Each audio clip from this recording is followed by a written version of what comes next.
And welcome back, footy fans, to another episode of Donnie's Disposals. I am your host, Coach Donnie Hesser, back with another AFL Round review.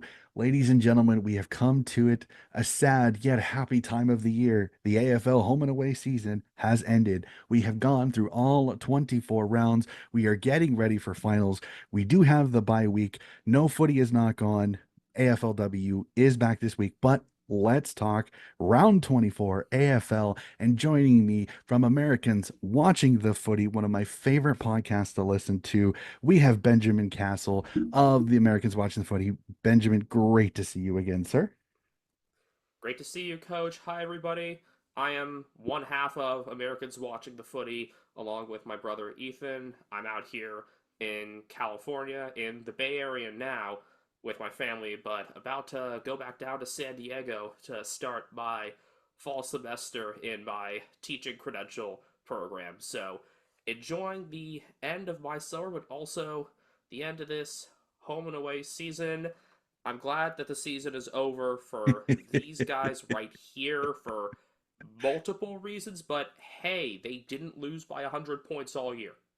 Well, that is great. And for those that are just listening to the podcast version, Benjamin is a West Coast Eagles fan. Yes, we give him a hug every time we talk to him because it is never easy to be a West Coast Eagles fan. But you want to know what? I appreciate the passion, sir. I really, really do. Let's hop right into it, sir. Round 24 has come. It has gone.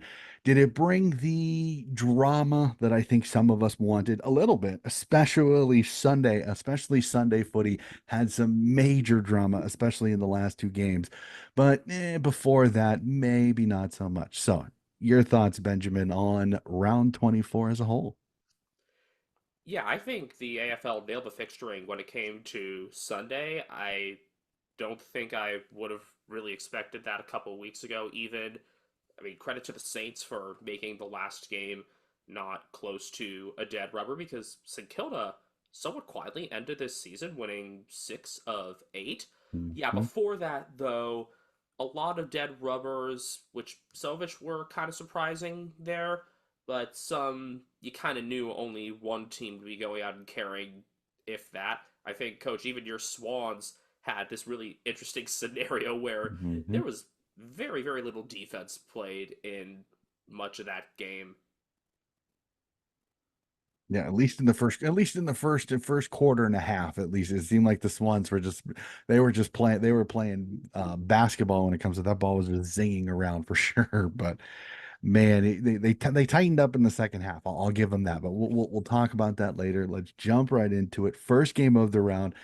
If you would have told me at the start, if you would have told me halfway through the season that this game would have been a dead rubber on Friday Night Footy, I'd have told you you're crazy as the Collingwood Magpies get the win 103-57 over the Melbourne Demons.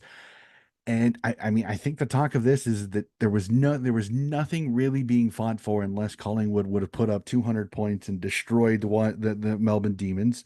It didn't happen. So it then became let's get let's make sure Nick Dacos gets at least three votes in the Brownlow because he goes for 40 disposals in this particular game. And it's not just that he had 40. There are some games where, as Ethan and I are doing our own Brownlow count this year, America's Brownlow, that's going to come your way during Grand Final week. We look at those stats and we think, okay, sure, they have the numbers, but they're not really doing anything with it. I can think of a few games in particular. Nick Martin for Essendon had a game in the 40s, and that was just complete nothingness. Lockie Whitfield's put up big numbers like that sometimes. Nick Dacos, though, especially from the second quarter, was one of the most active participants in this game. He's never one to be content sitting back anyway.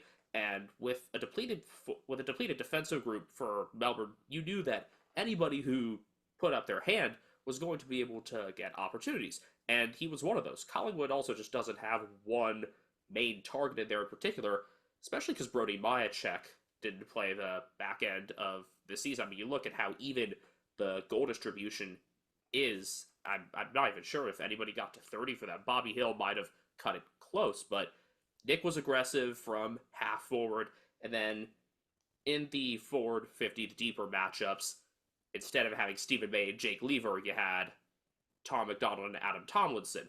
Now, Lever was laid out with illness there, And I think people realized in this game and this season as a whole, Lever is the one who makes the rest of the structure work. May is the one who's gotten more of the accolades, but I think Lever is kind of the linchpin there. And without him, it fell apart rather quickly. Hmm. Yep, yep, 100% with that. But I also got to give it to Josh Danko's had himself quite a game. The fact that I think the brothers had over 80 disposals combined in They that, I both had think, 40.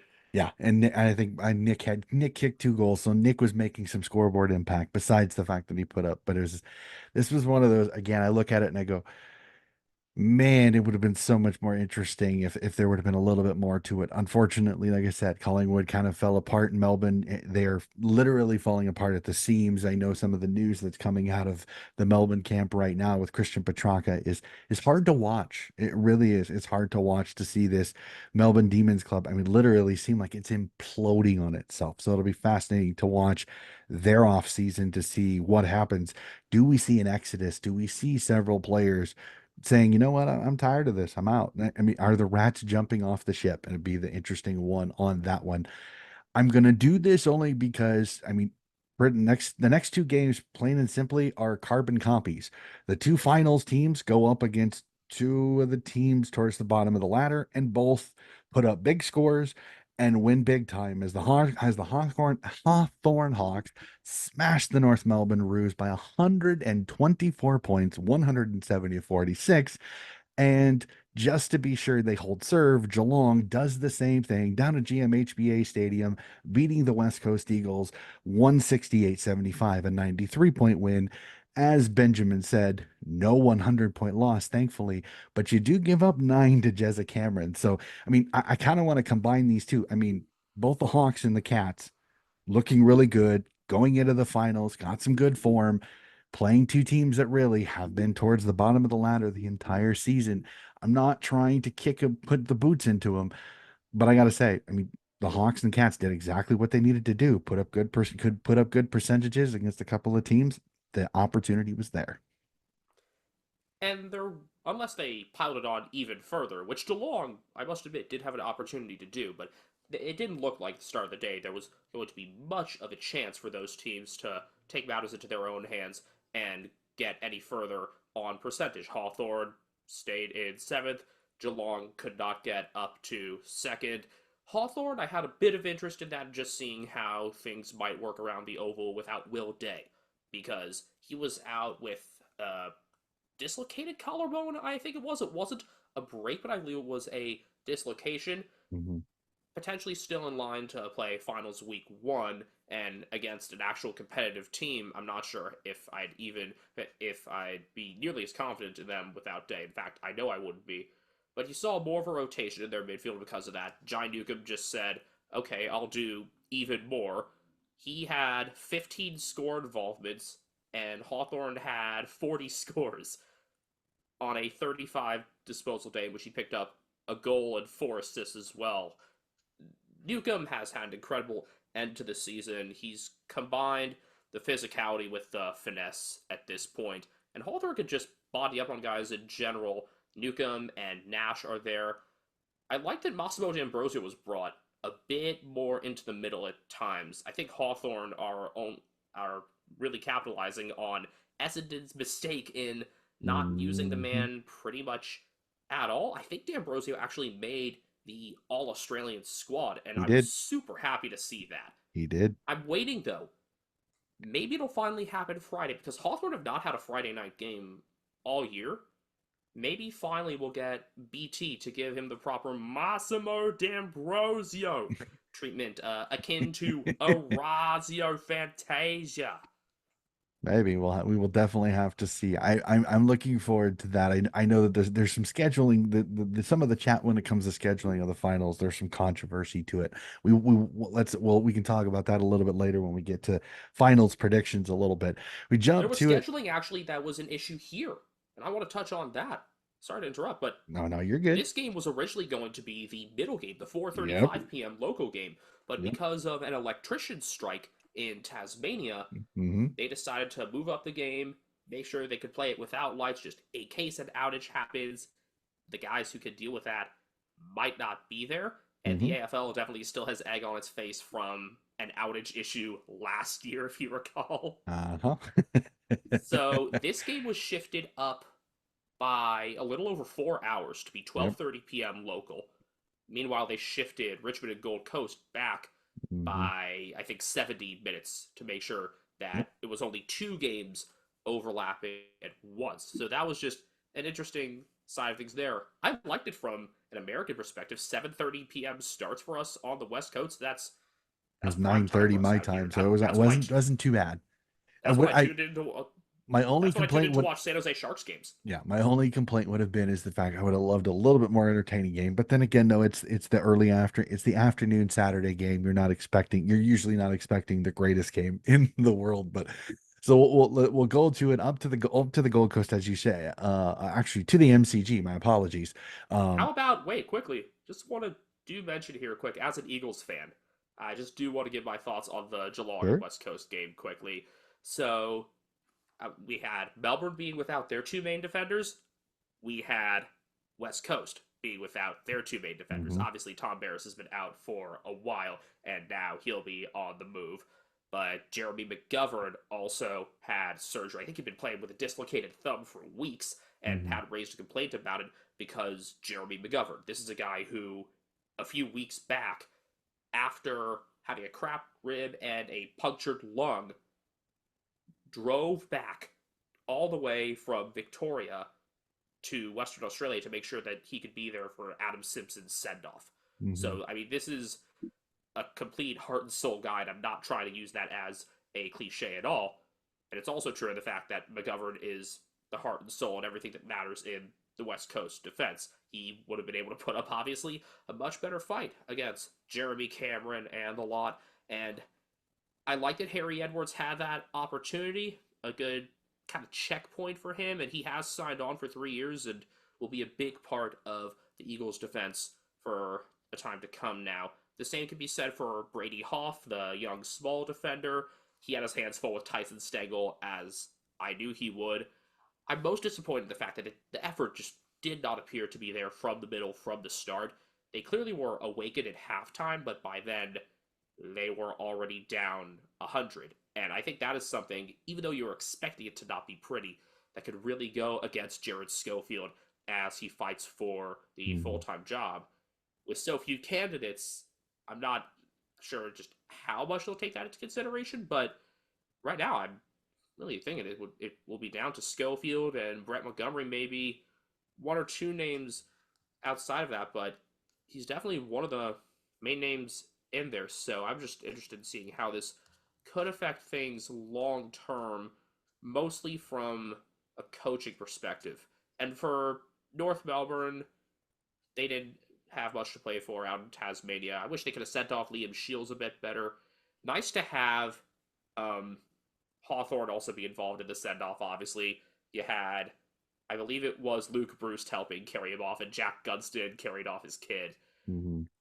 Geelong, they just kept the ball rolling. They found something in the forward mix, and I think a lot of people have realized what Shannon Neal could do. I remember Jason Dunstall finally had this revelation about him. Maybe he just hadn't been paying attention to that look too much. It's going to be difficult for Geelong to figure out what to do forward. If Tom Hawkins is healthy for a Hmm. last ride, what's to be done there? It's gonna. Hmm. I mean, it's hard to even get Gary Rowan back at this point. Ollie Henry could be a candidate to be dropped despite kicking four. So Chris Scott will really have some difficult decisions on his hands. Hmm. I think Shannon Neal will be your future. The question is, do you let does Tommy Hawkins bring enough come finals time to make a difference to drop Shannon Neal? Because if he doesn't, I don't see bringing him back again. I know he's a superstar of the club, and I know that there's been talk that he's getting there. He's close. Probably won't be able to get up to the first final, but knowing that you're in a qualifying final, so you're gonna get a next second match, no matter if you win or loss. You're either going to be in a prelim or a semifinal. There's the opportunity. We'll have to see again. Shannon Neal will be the one to make way, just because Shannon Neal is the future. But like I said, it'll all be Coach Scott on what does he go with? Does he go with the veteran, the big-bodied veteran who you know usually what you're going to get out of him, or do you go with the youngster who you know is your future, probably is your future at Geelong there for sure. So now we will jump to the MCG, where we see the send off of some of Richmond's Premiership players, including the man, the myth, the legend that is Dusty Martin.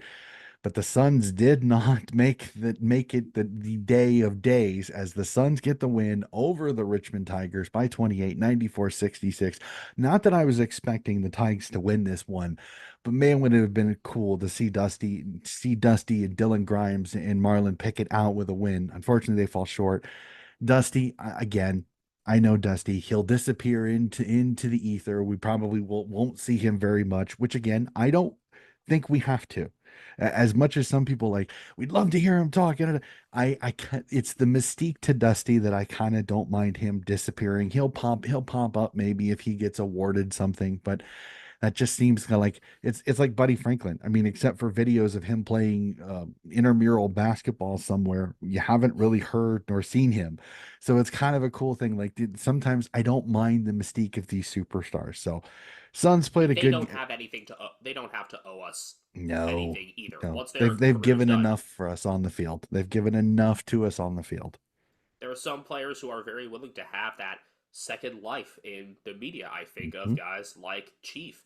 Dusty's teammate Jack Revolt was the one there to interview him, and maybe you'll see some other stars who are retiring go into those fields too. Maybe you'll see even an umpire doing it, because I could totally see Razor that would be getting. fun. I could totally see him actually getting like a Fox analyst gig as they expand their coverage. But Hmm. Dusty is going to be one of those guys where, like Buddy, like Tony Lockett, they are just largely like Gary Ablett Jr. They're just gonna Hmm. live their private life. They'll show up for reunions, Hall of Fame honors, etc. They don't need to do anything more though. Hmm. I was honestly shocked even to see Lockett at the Saints 150th thing last year. It's he had been almost unsighted in a decade. But in this game, Plugger will show up to some Sydney games. I know some of the Swans games that I've watched. He's up, but he usually tries to get in a box where he can kind of hide. But I have seen Plugger pop up at some Swans games, so it's not like he's totally disappeared. But Plugger is one of those that if you catch a sight of him, it's kind of like seeing the giant squid in the ocean. You just don't see it very often, so you kind of have to cherish it when you do. So yeah, that's exactly what I think Dusty will be. I mean, just to go off what the game was, again, the Suns are a better team.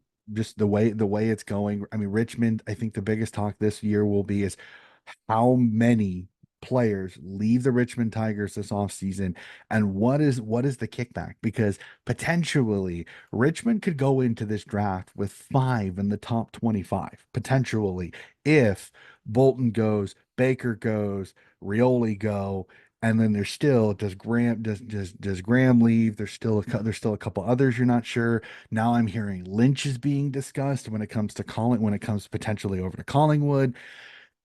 They're gonna get gutted, but it could almost be a good thing because it could accelerate this rebuild. Because if you get top tier, top 10, top 15 draft kids in a class that seems really deep, you could actually quicken their rebuild, even if it may be another couple years before they start seeing some modicum of success. this is actually the perfect time to be undergoing a rebuild, because starting in this next year or two, you'll start seeing the Tasmanian concessions. Hmm. So get those picks now. It's a deep class. And when it comes to the actual Tasmanians that are under contract there, you got to really figure out how to play them as well. I know they signed on Seth Campbell, their small forward, for 2 more years. I think that's actually a nice term, because you could really evaluate at that point. 2026, can we go long term with this guy? Keep him out of the Devil's grasp at the start if we Hmm. think he's valuable enough. And I think Campbell, along with Ryan Mansell, could be really important to the forward future for Richmond. And also Jacob Bauer, who kicked this Hmm. really sharp angle drop punt that I was surprised was successful in this game. As for the Suns, though, they started to win at the clearance as they should in the second quarter. It was Matt Rowell at the source, and then Sam Flanders getting the run from there. At Hmm. times this year, Flanders and Noah Anderson have racked up a lot of touches, but there hasn't been a lot of meaning to it, particularly for Flanders. I mean, Anderson, the access has been important, but the actual kick efficiency has been off. I think this Hmm. was a better game for both of them and something that they can take into 2025. I don't know why I'm almost said 24 there. By the way, the Suns totally reversed polarity here at the end of the season, you realize, in terms of their home and Hmm. away splits. They won their last two road games, thanks to this, and before that, Mac Andrew. And then they Hmm. lost their last couple home games with Q Clash and then the game against Boba the week prior. Hmm. Yeah, it's been very, very interesting. Again, this is a Suns team that I kind of a lot of people jumped on the Dimmer bandwagon a little bit. I was hesitant to just because I know that usually first year coaches, you're going to deal with some headaches. This is the Suns team that they're still young. There's still some growing pains. I still think they need some more veterans. They need more veterans on this team. They've got a ton of high caliber, high quality players, but they don't have that nice core of 4 or 5 veterans to really kind of give them the light. So I'm interested to see, do they get Dan Rioli, and what else do they do in free agency? Do they try to bring in a few more veterans into this team, especially considering it looks like Jack Lukosius is on his way out? The question will be is, does he go to Victoria or does he go back home to South Australia? And then what do the Suns bring in there? It'll be very, very interesting for the Suns going forward. They've got less of an academy haul to look at this year. Obviously, it was the four this Hmm. past year, and Will Graham had himself a day, kicking 2-1, and I think having his best game in terms of actually being involved in the carrying and kicking. Yeah, 2-1 from 16 for Graham. The big one, obviously, on their radar for this year is Leo Lombard, Hmm. but the 2025 class I know has some promise, so maybe they'll try to get some more future stocks. As if Bodie Euland hasn't been doing enough for them in defense already. His younger brother Zeke might be valued even highly at a similar age.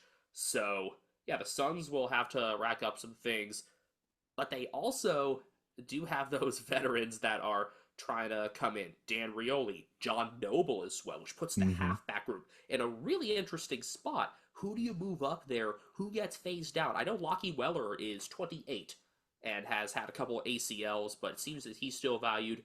Do you push Will Powell further up onto the wing? Do you let Noble have that running capacity? Hmm. How flexible are you with Dan Rioli, who did go forward in this game? So Hmm.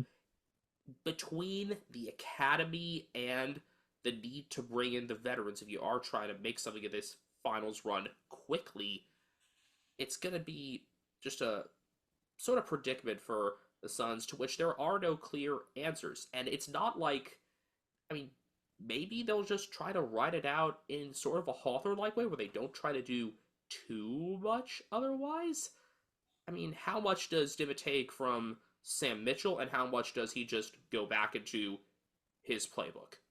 Yeah, it'll be quite interesting. The Suns are another one this offseason. I'm interested to see how active they really are. As you said, John Noble's put in a request for a trade. Rioli has. So there's two.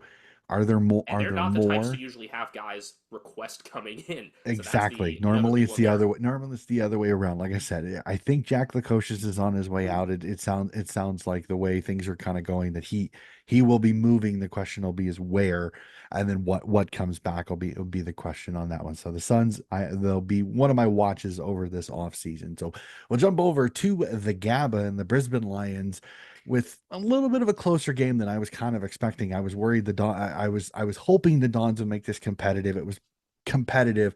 The Lions just too good. Getting a 20-point win, 87-67, to where the Dons have gone, because I remember earlier this season that they were talking, could this be the year the Dons final streak ends? And round 24, it still continues.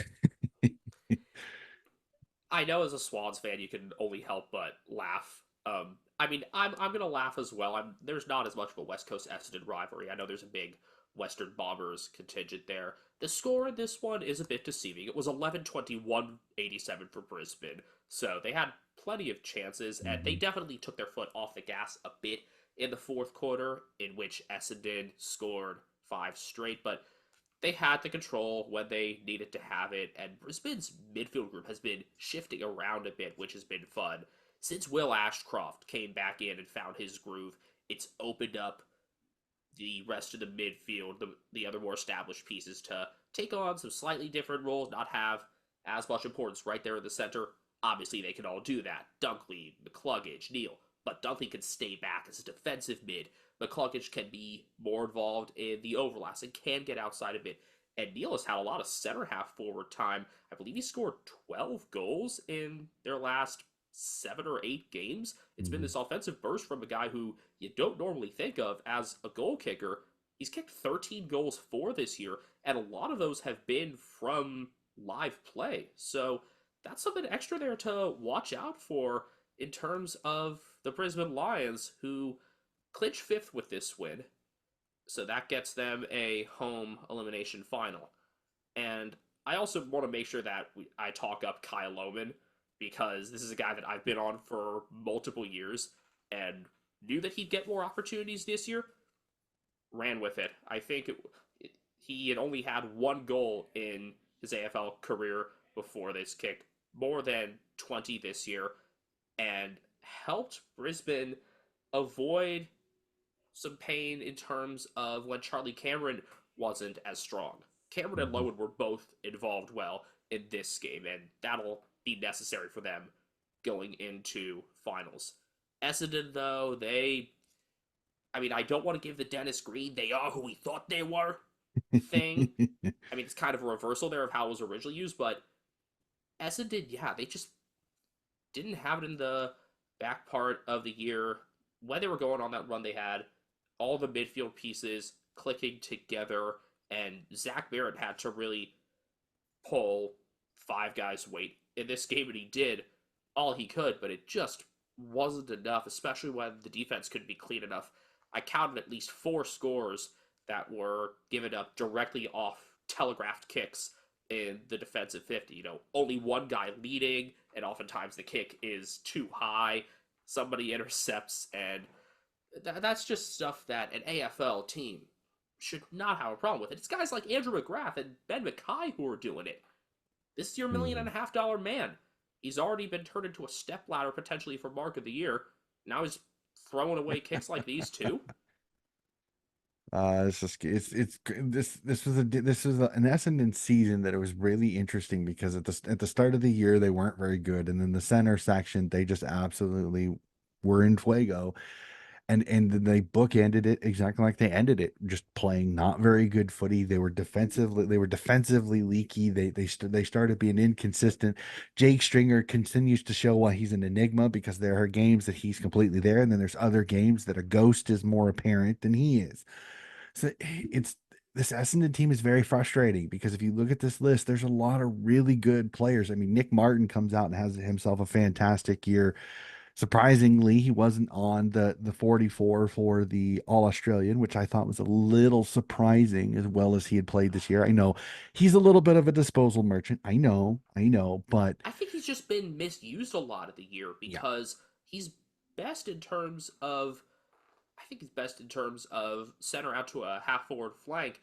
With the defensive injuries they've had, especially with some of the issues at halfback, he's been forced back into Mhm. more of a spot where he's going to rack up those numbers. So, what do Essendon do in terms of shoring things up at halfback, and especially now that Dyson Heppel is retiring, and his class is still Mhm. important. It was right until the very end. I think he went out with a quality game, but you've got the ball movers there already. In addition to Mhm. Martin, Andrew McGrath, Mason Yeah. Redmond, Xavier Dersma could do some of that. I actually like how Dersma goes back and helps defensively, but he pulled his hamstring again. And you've Mhm. got Jake Kelly struggling one on one, just for all the firepower that Essendon have and the future that they could have up front with Caddy and with Harry Jones becoming more flexible. They've got to figure out things in terms of just solid intercepting and one on one defenders.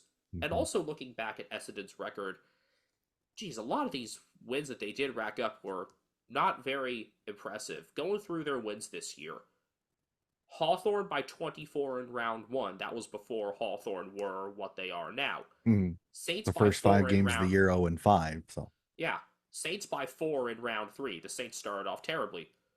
Bulldogs in round five. I'll give them that 29-point win there. But that was when the Bulldogs were not playing well because the start of the season, the Bulldogs, Beveridge couldn't make up his mind who he was on it. Bailey Dale wasn't in it. Ed Richards couldn't figure out where he was. Caleb Daniels couldn't decide whether he was on the field. Riley Sanders was in and out.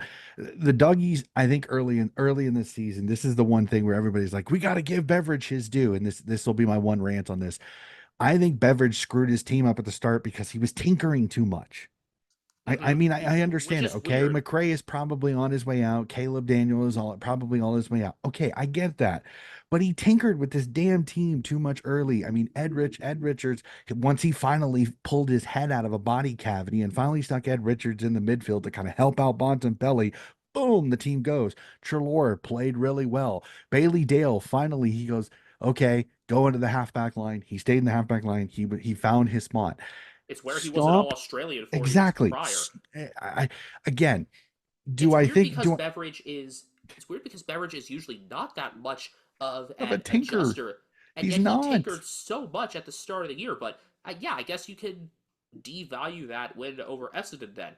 Round six for Essendon. Not that I wanted to, but it's just one of those that No, it's relevant. I keep hearing all these people like give Beverages due. I'm like, yeah, well, I want to give Beverages due if he wouldn't have screwed his team at the start of the year because they're in the bottom part of the eight They've never made top because four he for tinkered him. with his team too much early in the season. If he lets it go, okay. Rory Lobb was another one that's just nobody was expecting Rory Lobb to go back and to become what he has become. Okay, that is plain and simply a luck move. That is not a coaching move. That is a purely a oh my gosh, we figured out a place where he can go besides standing and being nothing but a totem pole up forward. Okay, that's not much you can do on that one. Like I told the Fremantle fans that I know he was an addition via subtraction when he left Fremantle because he's too damn inconsistent going forward. He doesn't always kick straight, and he only has one or two great games a year.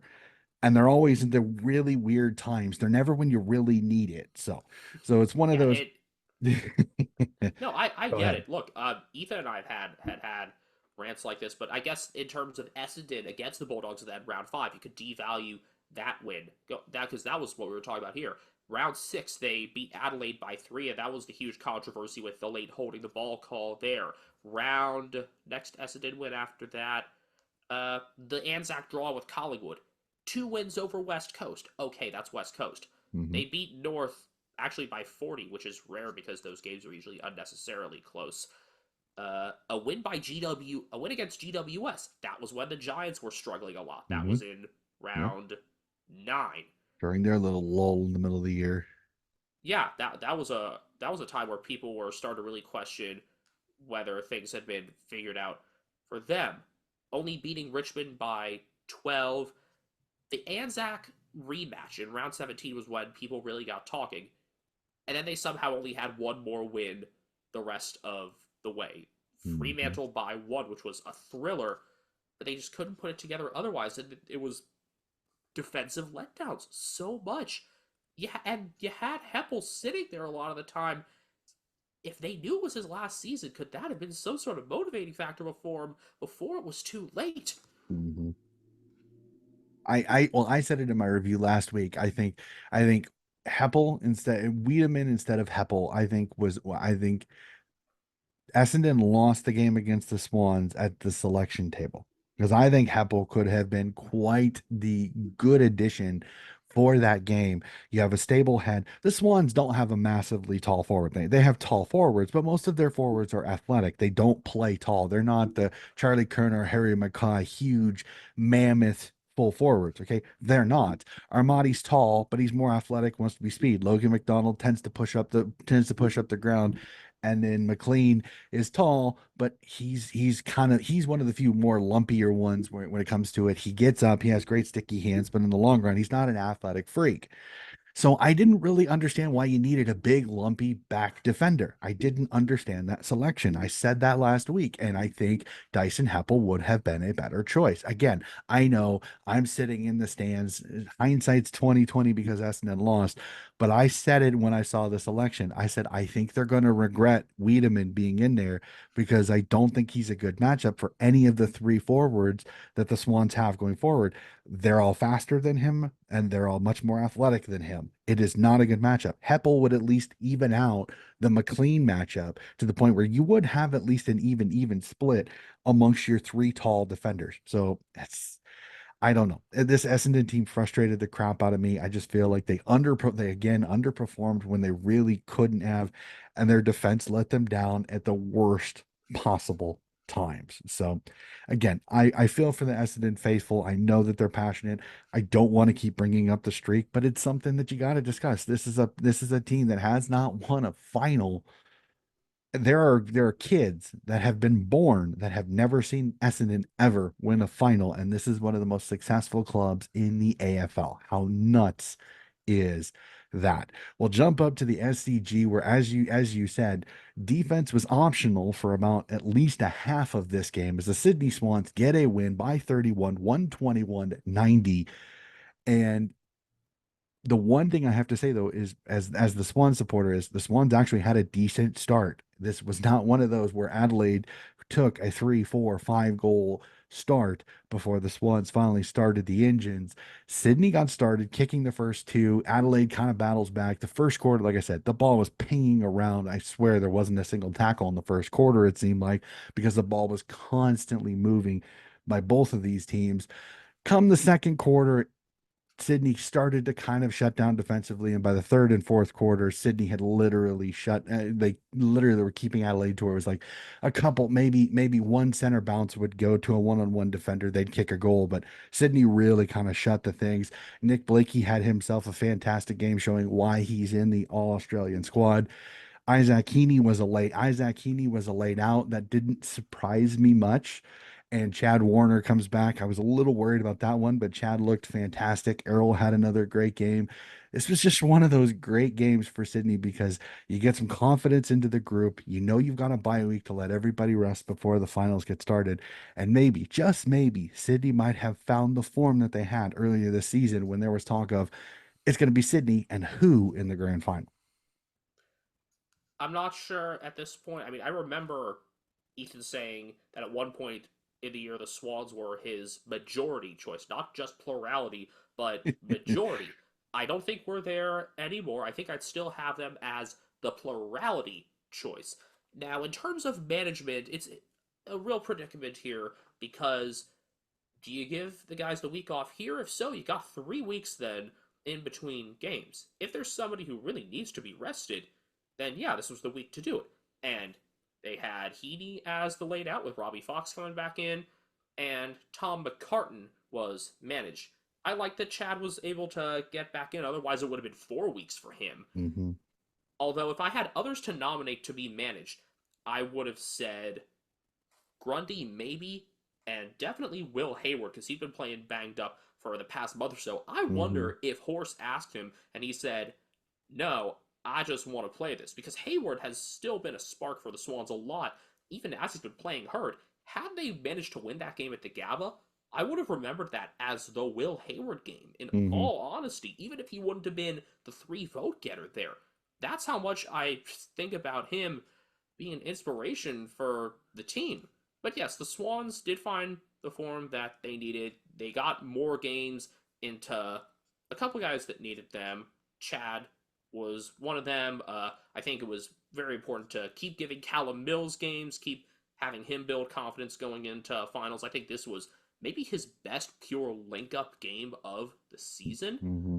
And then Blakey was bringing it from the beginning in defense, which was nice to see. Otherwise, though, yeah, Ethan made the comparison. I think this was on our recap, which is up also our round 24 recap, that he thought of it like the not just an NBA game, but the NBA All Star game in terms Hmm. of how little defense was actually being played. The past couple of weeks have also been really positive about one Caden Cleary, one Hmm. of the academy graduates who I think has really taken up the mantle in Tom Papley's absence. It's going to be really tough, obviously, to fit him in once Papley comes back, and he does for the final. Like, who would you see, honestly, making way if Tom Papley and Justin McInerney are back as we expect? Because I feel like Cleary is one, and then maybe slide someone who you might not expect into the sub role, because I feel like Fox would be one to take out as well, just because that's the way it is. I don't know. I hate saying it, but I kind of agree with a couple of the footy shows that I'm listening to. Is Heaney will be right back in. Heaney will be straight in, most likely for Fox, which would then probably shift Braden Campbell back to the sub role. Caden Cleary, unfortunately, will be the we kind of the scapegoat for Tommy Papley's return when Tommy Papley should be back. It's Justin McInerney is the one that if he does come back, then things get interesting. Because honestly, I agree with what some of the footy people. I think it's Taylor Adams because Luke Parker has shown. Luke Parker had played fantastic. I kicked another 3 goals in this particular game, including one off the boundary that was fantastic. Hmm. I kind of felt bad, but I think it is. I think Taylor Adams was the one that came off for Robbie Fox. It's the thing that stinks about this is that because so many guys are playing well, it's hard to really see it. And then Aaron Francis will come out for Tommy McCartan. That's the other simple transition there. But knowing that you have a big defender in Francis, so if Melican or McCartan have any issues, Francis can come in. You've got Robbie Fox there to be able to, no matter what. This is the selection issue that I don't envy Horse on because he's got a lot of guys that I think are playing good enough football. I mean, as you said, Caden Cleary played fantastic, had the smother of the century that led to one of Luke Parker's goals. That Rory Laird is probably looking. Rory Laird felt like an absolute muppet during that one. It made me crack Oh, up. he's I been a could Muppet not the whole believe week. it. He's been a I know. Muppet the whole week. I don't. He I don't want to get into that. I think that whole all that drama was just so bad for the Crows organization, yeah, as a And whole. this is a club that's looking to bring in a number of players. You'd figure that Alex Neil Bowen would be more likely to go there than Port based on need, and also just the ability for him to be a mentor figure to a club that is really trying to get some force there in the middle. I think if you could get Neil Bowen there and have him mentor, in particular, Hugh Bond, who has been Mhm. tasked with some tag jobs, I think that could be a really, really good one there. But the Crows are being talked about in terms of a lot of others. Yep, Jack Lukosius. Lukosius, Yep. Isaac Cumming, there are others. And Well, and then, I just you hope also things you also don't have the completely question of get. does Taylor Walker play in Himmel? It sounds like I've heard there's been an ultimatum by Himmelberg that if Walker resigns, he wants to go because there's no way he wants to fit in. I There's don't just think that's that big of a loss. I don't think Elliot Himmelberg is that big of a loss, and and I'll name two reasons why. Their names are Darcy Fogarty and Riley Philthorpe. We have been Mhm. on the Philthorpe train even before he was drafted, honestly, and in limited time this year, he But has when he has shown come back, he's looked incredibly good. well. So one of the Little other things inaccurate that in this game. Little inaccurate in this game, but he free free showed he's put on good weight. He looks good. You want him to take a good off season, get himself cherry ripe going into next year, and he could be an absolute monster next year. So it'll be fine. Again, this is a Crows team again. This was kind of one of those worst possible situations. The season did not go. I think they kind of did the club really add into its own hype a little bit? Maybe. I mean, I kind of agree. I think Joey Montana said it best at the start of the year. He goes, "Not all rebuilds are linear. They're not always okay, 14th, 12th, 10th finals. it's quite Sometimes rare they're for them to be that 14th, linear. 12th, 10th, 13th, then finals. So it happens.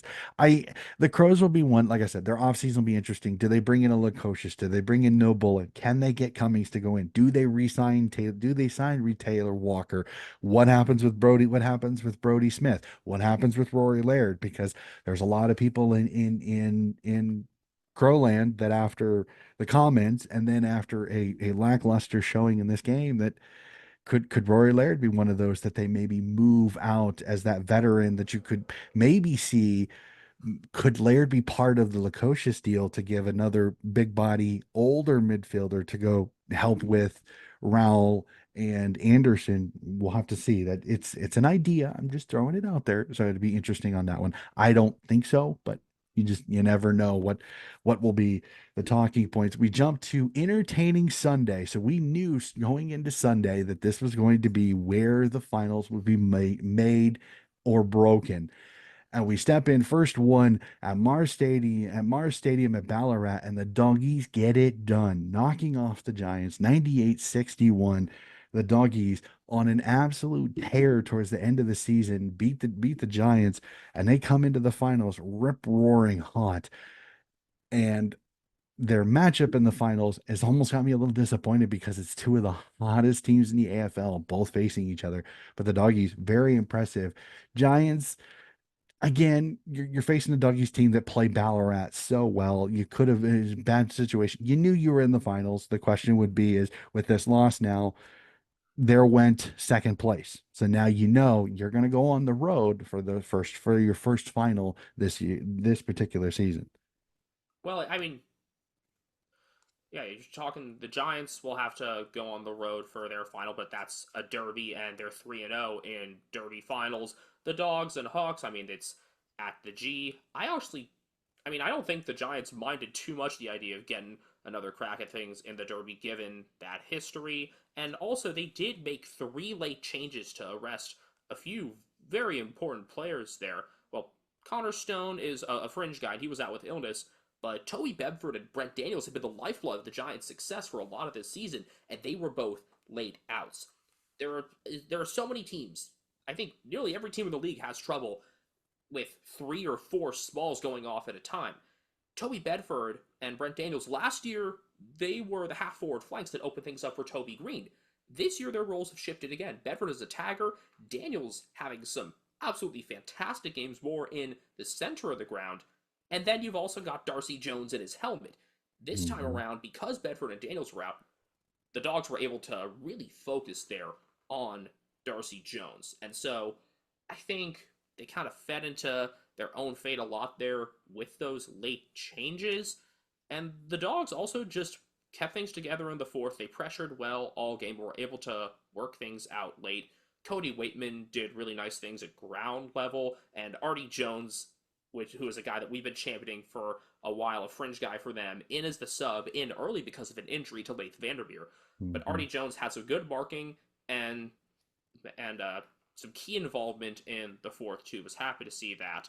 I know there was talk about the votes for this game. They were talking about it on the call that Ed Richards could be one to get the three with the more of the numbers, and yes, him entering that midfield mix along with Trelaw and Libba has made that a juggernaut of sorts.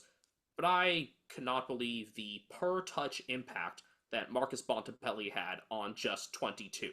17 contested, 11 clearances, and 9 scored involvements at a goal, along with 7 tackles. This is a game where even though he didn't get nearly as much of the ball, I just kept thinking, just like, dang, every time Bontempelli is even near the play, like the gravity of everything shifts toward him. On the topic of the Dogs playing Ballarat well, they've had trouble in windy conditions there in the past, so I actually was a little skeptical of that going in. I recall, I think it was a game 2 years ago against the Crows that they could not kick straight and lost there by one.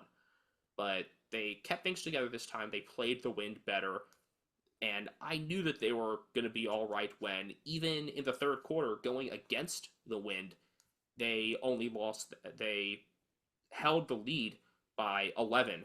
So I think they did end up playing the wind pretty well, and they were able to stomach the injury situations they had in game.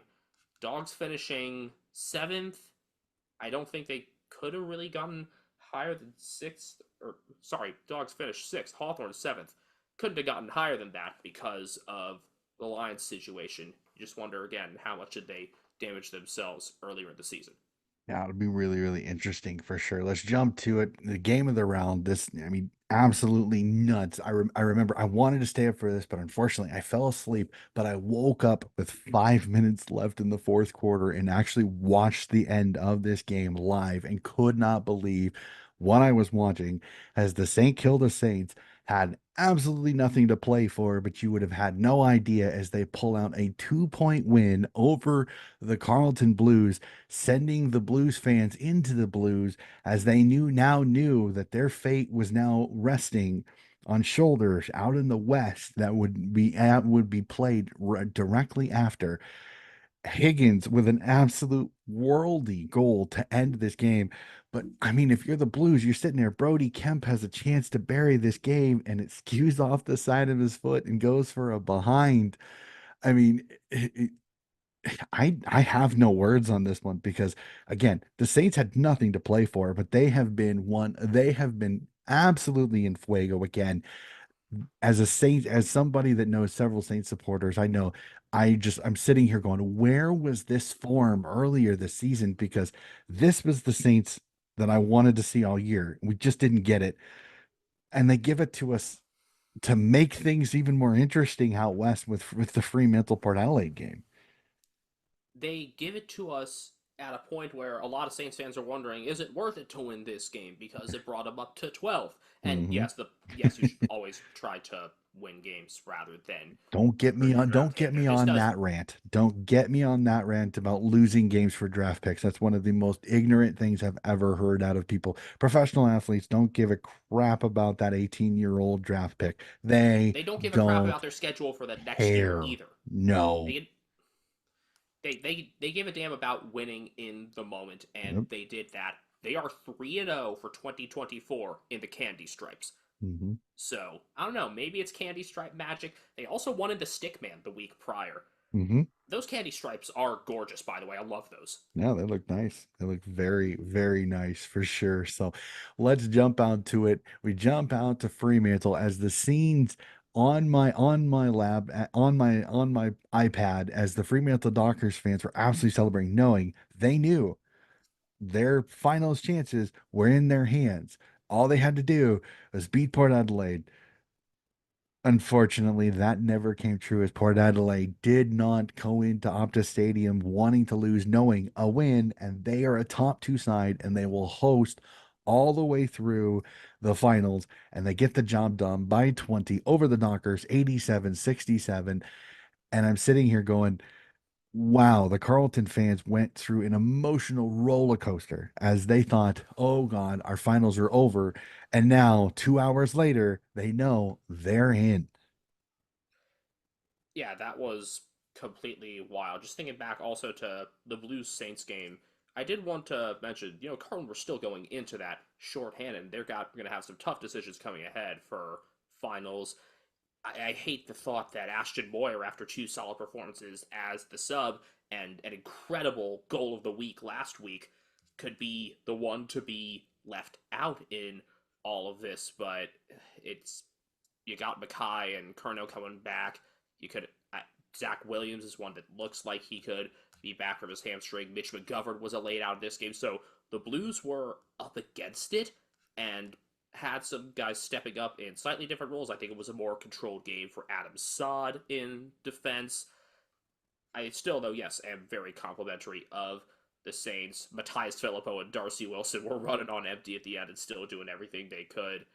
And the Saints are just a better team when they look in different places. I mean, they're gravitating too much to Max King at the start of the year, and hopefully, with him back in the picture, they'll still be able to vary up the targets. In terms of what was going on out west, though, this was a game where Port tried to bring the chaos and succeeded, and they forced Fremantle into playing, I think, a bit faster than they would have liked. You know how Justin Longer's Fremantle works. Yes, they have the pieces in the middle, but they like setting things up from the back. They like being more measured, and the runs that they go on, the overlaps, are fewer and further between than a lot of people might realize. They can't do things as well when it just comes to chaos ball, especially in the forward 50. Whereas Port, you got Butters and Horn Francis, who just feed into that style more. So in terms of the actual forward half play, the style favored Port from the beginning, I'd say, and they had that third quarter swell that those two pieces led. Big credit as well to Rising Star nominee. Thank God it finally happened. Logan Evans, well done. Without Dan Houston coming into this game and for the rest of the season because of his suspension, he already had a more magnified role in terms of the kicking in particular.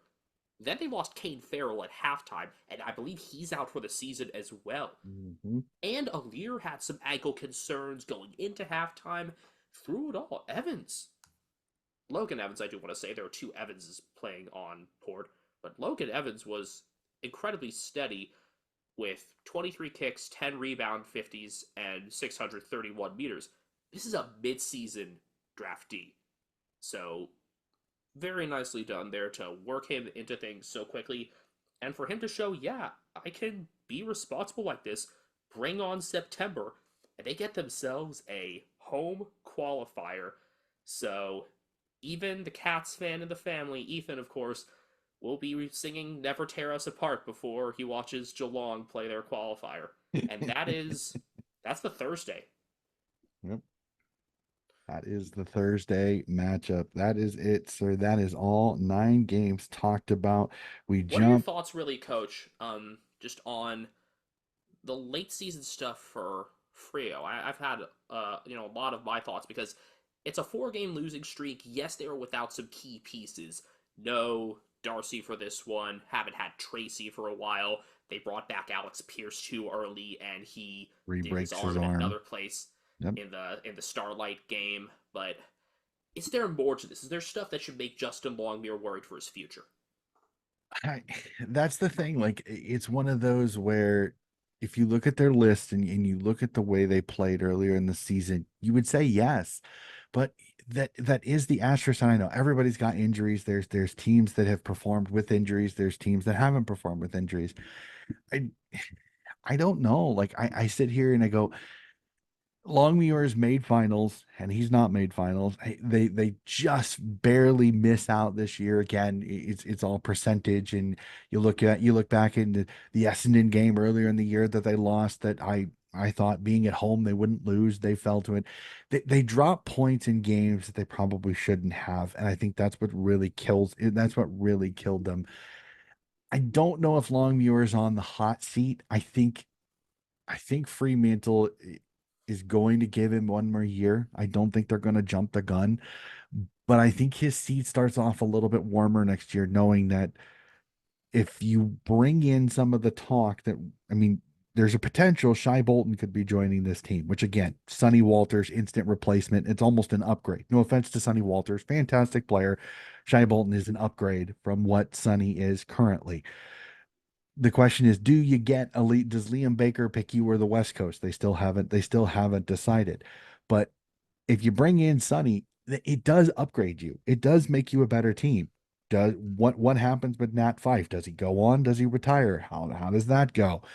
Can you keep your forwards and your backs healthy? Because that has been their biggest issue too. Brendan Cox was out for a significant amount of time. You've had injuries in the back lane as with Alex Pierce. Tracy gets hurt during this season. Tracy gets hurt during this year. Winning a premiership, you have to kind of have almost the perfect luck. Most of the teams, if you notice, the team that has the least amount of injuries over the season is usually the team that does the best for the entire season. Health is your number one thing. Can they stay healthy? That's really out of Longmuir's thing. So yes, I think his seat is warm. I don't think it's hot, but I think next year it will get warmer quicker if Fremantle doesn't play up to expectations, especially if they can get everybody healthy and going as well as they were at times this particular season. And actually, that is a great transition because my first question involves Fremantle. There are 3 teams that at one time this season were in the top 4 that did not make finals. Essendon, Collingwood, Fremantle. Of these 3, for you, Benjamin, who do you think is the most disappointing for this season? I am still going to say Frio because of the closeness of it, despite the injuries, and how many games earlier in the season you look at as games that they should have had or been closer and that they just weren't. Yes, you could talk up a storm about the controversy with Jordan Clark at the end of the gather round, but then they lost another nail biter when they couldn't keep their composure against Port the next week. That Mhm. long trip over the Easter break was a huge opportunity for them. Then they come back home and lose a derby. I mean, you look at that 3 week stretch there and just weighed them down so much.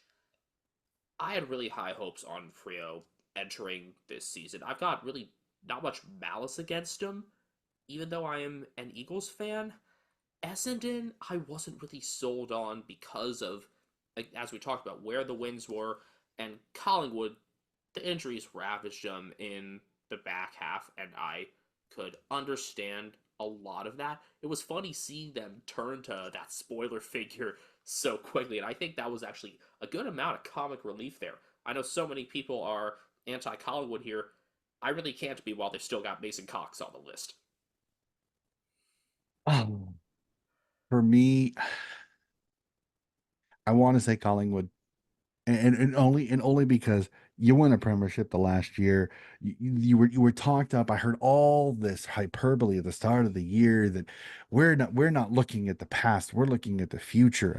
We were pumped full of Fly McRae. Again, I love Fly, but I think Fly got a little big for his britches this year, and I think this season really humbled him because you saw happy-go-lucky Fly for the two previous seasons where they were winning close games. They're doing just everything. This year, you saw he started to crack when his team started to lose and people were questioning him, and you started to see him crack.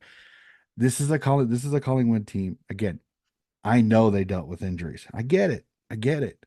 But you're the premiership team from the last year, man. You are the premiership team. Their expectations are high no matter what. I understand you had injuries, but you have a deep lineup. You have a talented lineup that we were all about system. We were pumped full of this system will work no matter who's in. And the year before they had injuries and they were still playing well. They were still winning games. Fremantle, I understood it. Your best back goes out with a broken arm and comes back in. I think your best ruck was the one that kept getting hurt. Luke Jackson's a good ruck, but I don't think he's their best ruck. I think Darcy is. Could it be Darcy's weight could be an issue, and that's the reason why his body's breaking down. And Essendon, again, they were Swiss cheese at the start of the year, and it came back to bite them at the end of the year. So I wasn't really disappointed in Essendon falling out. So for me, it's Collingwood. I know tons of injuries. Yes, I get it, but every team has had injuries, and they were still winning games despite some of those injuries too. And some of those games they lost early in the season purely because they weren't playing the brand of footy they were playing the two previous seasons. In the GWS and Sydney Swans games, the first two games of the year, that was not the Collingwood team that I had saw the previous year and a half. They were I think not. I think maybe some of my disappointment with Collingwood was maybe I got over more of it early because of how they started. So I didn't, and so by Mhm. round 17 or 18, I realized just where the damage would be done. I think the disappointment is fresher from a Docker's perspective. So I think maybe that A fits little into recency things too. bias. Definitely, um, Fremantle. Look, you've definitely got a future to look forward to. I'm surprised Josh Tracy was not in the All Australian 44. I believe that is a huge miss, but Yeah, you've I think got the his Tracy and injuries, Amos his one. injuries, because sometimes when you miss games, it does hurt you. The more Yeah, games but you not. make it. The thing is, he was still above the 16 game minimum. I think it's not like Isaac Rankin, where between suspension and Mhm. concussion and hamstring, he missed. He Yeah. missed 8 this year. So there's that thing there. You've got the more of the future to look forward to at Frio. But I don't know. I thought the returns, the immediate returns, could have been a bit better. And again, with Collingwood, they lost some of their most potent scoring threats earlier on. Don't think you, I think a lot of people understate the importance of Rody Majacek in that forward look, and Jamie Elliott was battling through things earlier Mhm. in the season. I was mentioning earlier, like I don't even know how the Collingwood goal kicking shook out this year in terms of who actually had the most. Bobby Hill was right up there. It was Bobby this year with Mhm. 30. He was one of the few that was on the park most of the time. Yeah, well, 30 goals was enough to lead Collingwood, and Yeah. Majacek had led them every full season of his career. It just was the steadying presence there. They didn't have Dan McStay for a lot of the year. So, with the lack of the tall timber there, I knew that it was going to be difficult for them in a lot of matchups against the tougher defensive one-on-ones and groups throughout the year. And they cleaned up on teams where that was less of an issue. So, I think it'll be I might be crazy for saying this. I'm definitely more confident on Frio being more competitive and like being within the, near that fringe of the 8, if not higher next year. Collingwood, I think there's a greater level of variance possible. Mhm. I'll give you that. No, I get it. Again, to each their own on that one. We'll jump to the next one. I'm interested. It seems like over the last few years, there's always one top four side that goes out in straight sets. So for you, Benjamin, what top four side do you see most likely going out in straight sets this year?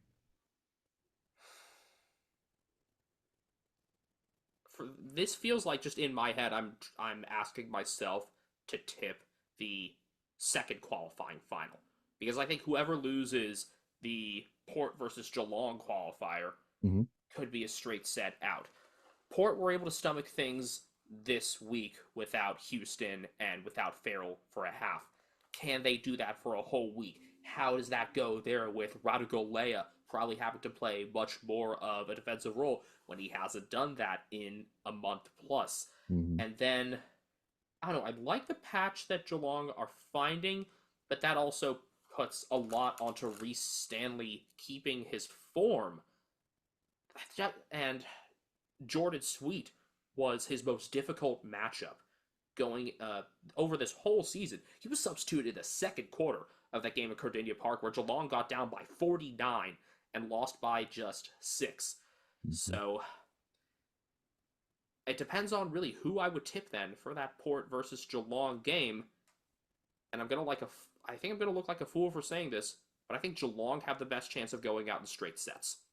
Well, I'm in the same, but I'm the other way. I think it's Port. I think Kane Farrell, Dan Houston could be absolute death blows for this team because I agree with you.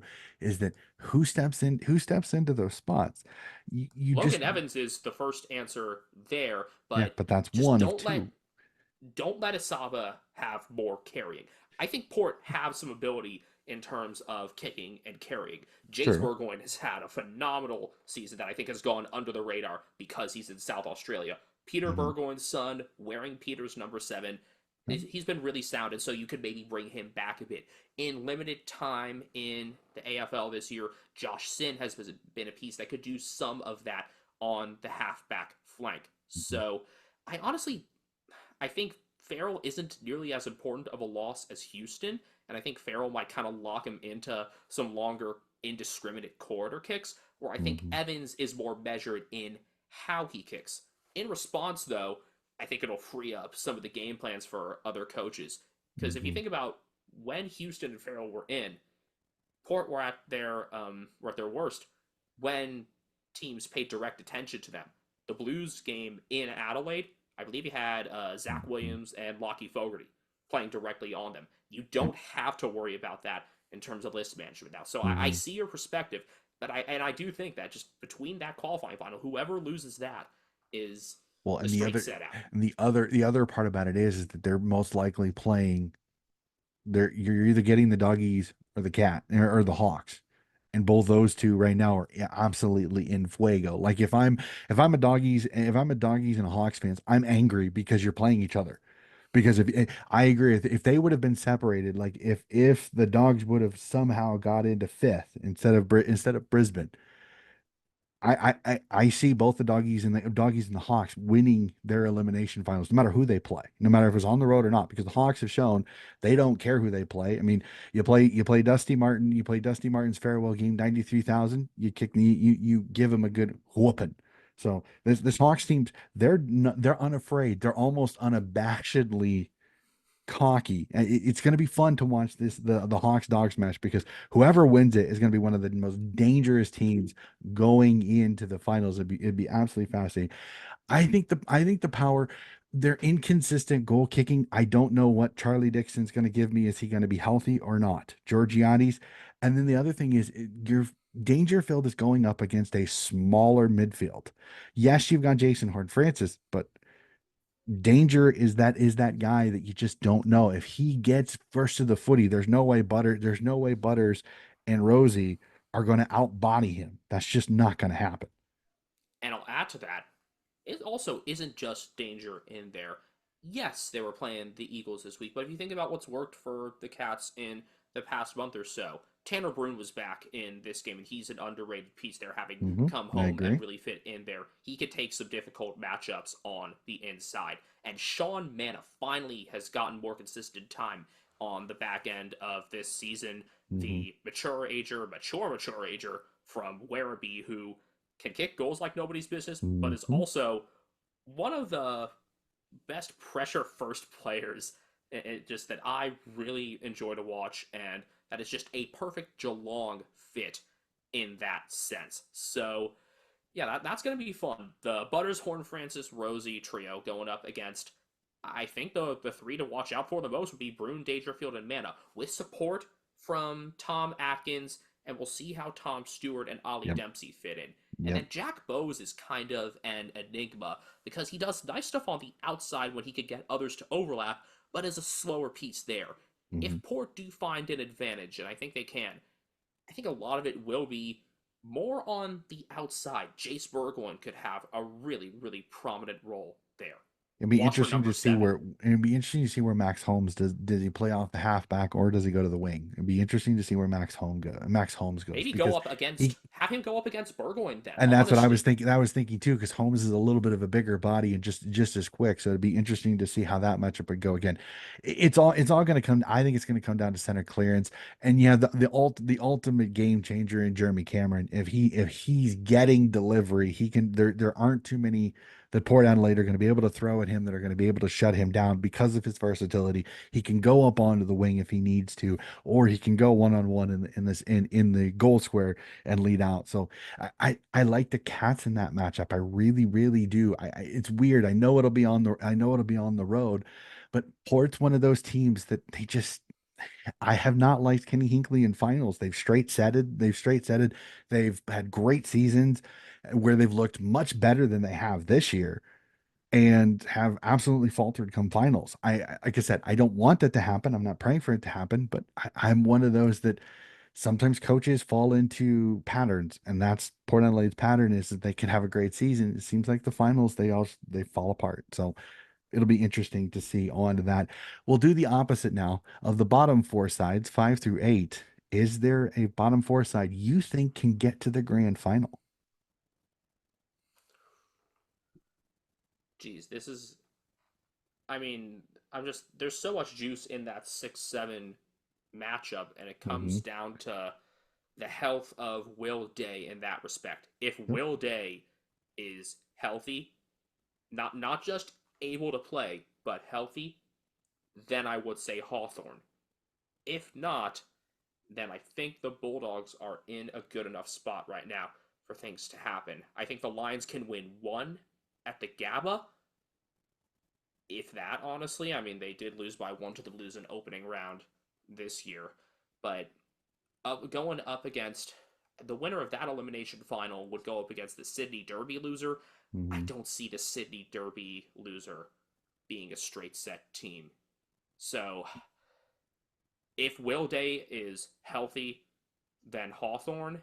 If not, I think the Bulldogs can manage something if the boat isn't rocked too much. There are questions there defensively, though, and they will have to make up for the loss of Latham Vandermeer, who has quietly been an important piece there in terms of linking up on the outside. He's been a more prominent assist player than a lot of people give him credit for. Does that maybe allow Riley West to slide back in a bit better? I think that's the main thing there. It allows West to come back in because he could make some defensive forward jobs as well. And then defensively, I just wonder, can Buku Kamas find his way back in? I love Buku. We call him a friend of the show because his friend actually was on the Cal men's basketball team, Buku's friend. So I remember having conversations about him, and I think he's done a nice job this year. So we'll see how things work for the Dogs in defense. I Yeah. think Will Day is going to be healthy, and so because of that, my answer is Hawthorne. And I'm the exact same. I think Hawthorne's game style is going to give the doggies an absolute headache. They're small, but they're quick as a hiccup, and they've been playing great pressure defense. And I think when you have guys that want to handball it, the more pressure, the more handballs get more difficult and more difficult. I like the Hawks in that matchup, and I agree. I think the Hawks. if the bracket plays out the way I think it can, I think the Mm-hmm. Hawks play the Swan. I think the Hawks play the Swans in that preliminary final, and a smaller ground at the SCG could be quite the interesting matchup for the Hawks. They can get there. The question is, will they have enough steam to get through 3 games? And most likely, you're either facing the Giants or the Swans in that preliminary final after playing two tough teams, doggies, and then either Cats or Power in that second one. They Hawthorne and can. They GWS. can. I don't know if they will, but they can. Hawthorne and GWS, they've had some great matchups this year. There was the controversy in Launceston with a Hmm. late downfield there that was paid to Luke Bruce.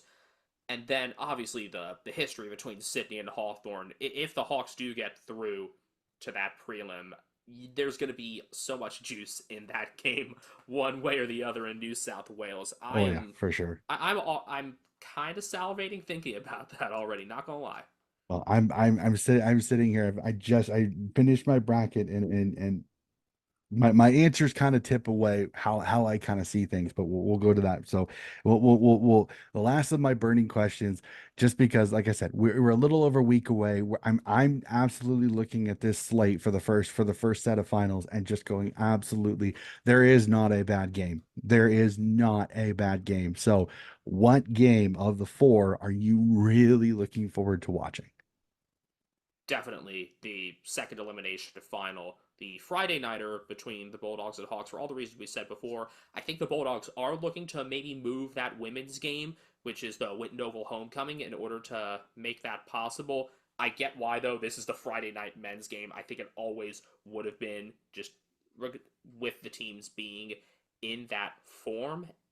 So yeah, I mean, there is no bad game here. I don't think in a final eight you can really typically have a bad game. And I know this is going a bit off topic here, but I just want to say I don't want to see a wild card. I don't want to see 10 teams in finals until we get 20 in the league. And I think 20 is on its way. 19 is not going to be sustainable. And I don't think they're going to fold one. I think they're going to add a 20th. I hope it's Canberra. Once you have that, yeah, half the team in that makes sense. No more than half though. It devalues things. I think the NBA playoffs have been devalued by the play-in, The and I don't want play-ins, the yeah. AFL finals to be devalued with a 7 through 10 wild card. It would take a good amount of drama out of some of the stuff this past week. I know people are saying, "Oh, it could add drama in terms of Collingwood making it." Do you really see Collingwood as a fitting finals team this year?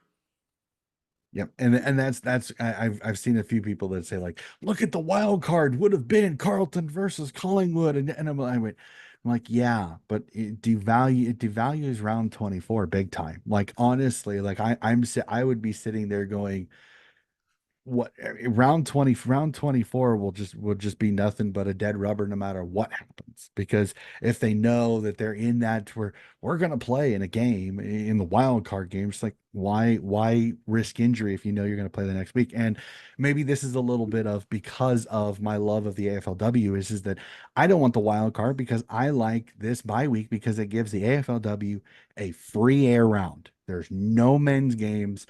Watch the women's games. I'm kind of tired of these people going, there's no footy this week. Yes, there is. There's women's. You just don't want to watch it. There's footy. There's And actually footy. there are a few games that are going to be on Fox Sports 2 this week as well. I'm Exactly. loading up the schedule right now. I believe there are 4 games Yep. this round that are going to be on Fox Sports 2. You have Sun Saints, uh, Oh boy. Cats D's, That's a Hawks good one. Blues, and and the grand final rematch with Brisbane and North. All of those are going to be on Fox Sports 2. Well, So three of the four of those are good games. There's only one I'm not so not so impressed with it, just because I think the Gold Coast Suns are a facelift team that moved 10 players off their list last year. I worry that they're going to be one of those that's going to take a little bit to kind of gel. And the Saints just fell short this year. Can they bounce back? It'll definitely be on that one. So the other three, I think, are really good matchups. So I'm glad that they got three good matchups on there. The fourth one's the only one I'm a little iffy on. Sorry. AFLW there. My apologies. We will no, jump. I think it's fine. I mean, this is I'm not sure how many. of the listeners of some of these programs pay as much attention to the women's, and the only way for them to be able to do things to improve the product is to get more eyes on them and get more butts in seats for them. Yep, I definitely agree with that.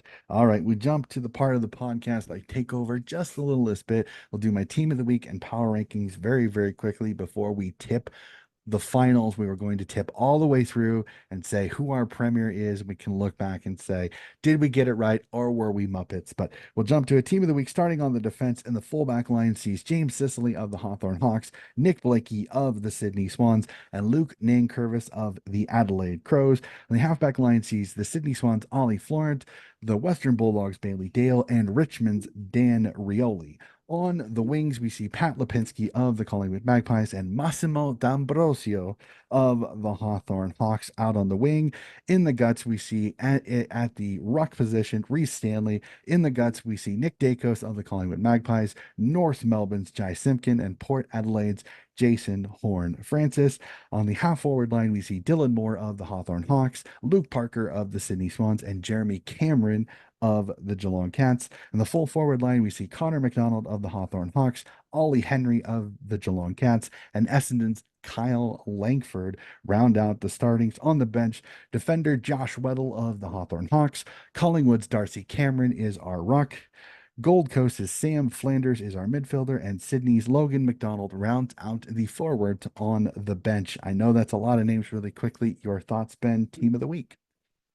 I know your team can go more heavily toward the ranking point style things, and I completely understand that from somewhat of a fantasy perspective. I like a lot of the inclusions, though. Henry kicking 4-4 makes me a little bit unsure there. I want to credit Willie Rioli for his 3 goals in the game that Port won. He had two couple goals that were right there late that helped put the game away. And Mhm. from only 8 touches, Bobby Orchol had 3 goals straight and 3 assists. An incredibly efficient game in long sleeves. I'm not sure if I've ever seen him wear long sleeves before. So that was a really cool one for those. Just some performances that might go under the radar, especially Choles, I think, because it was in a game where the result was never in doubt. Cameron kicking 9 was cool. Kind of hoped he'd gotten a 10th, honestly.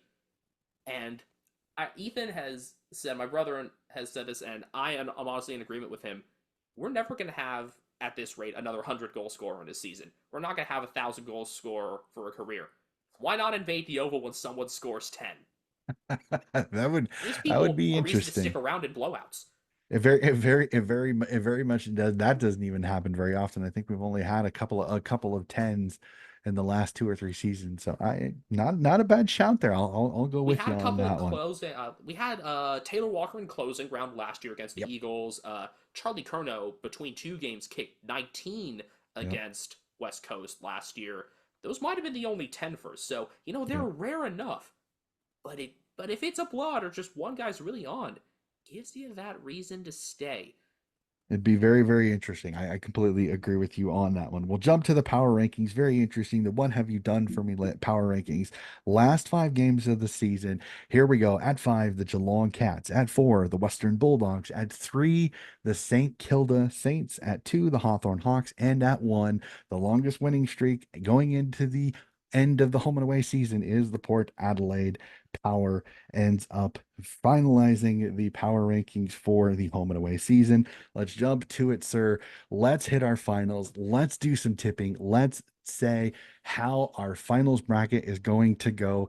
We'll do the tips for this particular upcoming qualifying and elimination finals here next week from recording, and then we'll go through the rest of our brackets after we go. So let's start off Thursday night footy sees Port Adelaide v the Geelong Cats at the sold out Adelaide Oval.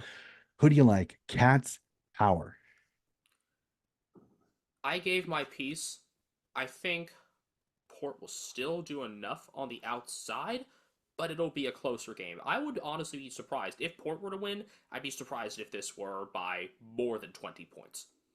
I'm gonna go Cats on this one. I like the veteran experience, and I think Kane Farrell. I think Kane Farrell. You can survive half, but a full game, you've got to get everybody. And who's gonna take the Jeremy Cameron matchup because he's playing really good footy. I think this could be a dangerous situation, especially if is Charlie Dixon healthy? How is their forward line? So I have a few more question marks on Port Adelaide when it comes to their finals record than I do the Cats. Coach Scott has always, I've always been confident in the Cats when it comes to finals. So I'm gonna tip the Cats in this one to move on to the prelim and Port Adelaide to drop down to the semifinal. The Western Bulldogs Hawthorn Hawks, the MCG is going to be absolutely bursting with fans. This is going to be an absolute cracker. I'm gonna tip the Hawks in this one. I think the Hawks pressure will give the doggies headaches as all get out. I know they're a little bit undersized, so the advantage in the air, can the doggies play a kick mark game and keep the ball from these small Hawks? Because if the ball hits the ground, it's the Hawks game all day long. I don't know if the Western Bulldogs are efficient enough kicking to do that. I like the Hawks in this one. I think the Hawk ball moves on. Hawthorne Hawks move on to the semifinal. I'll also take Hawthorn. I think their ability to play fast can confound even that very strong midfield group. They might be the ones to make Tom Liberatore and Adam Treloar look a bit slow. And I think if Sicily is able to rest up this week and be healthy, which he will be, that'll be a huge plus. I am kind of picking this on the contingency that I expect Will Day to be back in. To be healthy. Matchup Yep. to watch out for, whoever Sam Frost is on, because it's going to be Frost and Hardwick really one on one, maybe with Sicily sweeping against the combination of Sam Darcy and Jamara Ugle-Hagan. And both have had their accuracy struggles, Hmm. but they've both also found it in the past couple weeks. Darcy kicked 7-1 in round 23. After kicking 2 5s around before. So it'll be interesting on that one. So again, that's going to be an absolute it's which dominates. Can the Western Bulldogs keep the ball in the air? Can the Hawks make it a ground ball contested footy? It'll be interesting on that one. We jump up to the SCG Saturday afternoon, Swans, Giants, the Derby. And as you said a few times, the Giants have had the Swans number come finals time, 3-0. Can the Swans end that losing streak, or can the Giants keep it going? Who do you like in this one?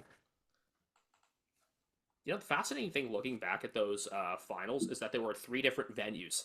There Yep. was one at Stadium Australia. It was a Giants home final, I think. Hmm. Then there was one at the SCG, and then there was the 6-7 final 3 years ago in Launceston, which was the 1 point thriller.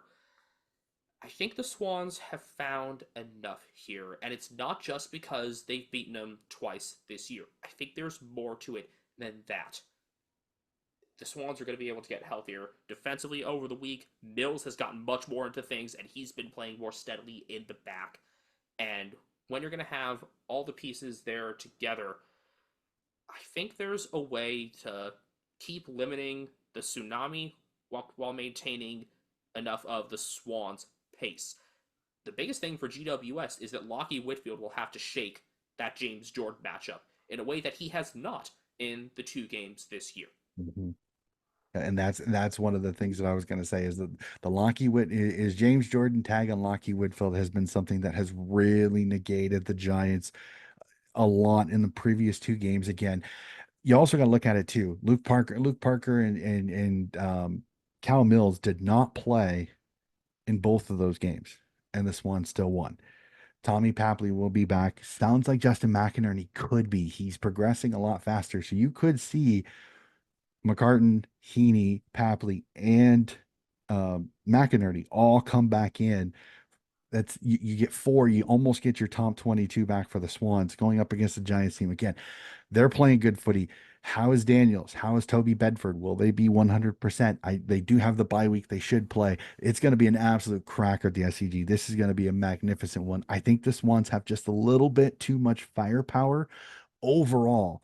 After Tom Green, Canelio can their midfield negate Warner, Heaney, Parker, Goulden, and the midfield of the Swans? Because if they can, it could be a long day at the SCG for the Giants. Yeah, and I think again this was more of a precautionary thing for Daniels and Bedford. They were scheduled to play. They were laid outs. So, you know what? Was Darcy Jones injured for that second Sydney Derby? He may have been. No, he played. He played because Because I he kicked either the second or the third goal of the game because Cadman kicked the first goal after a run down the sidelines and the SCG. So, yeah. he was in for the first one. Oh He was in yes, for I the forgot the second one was at NG. Never mind.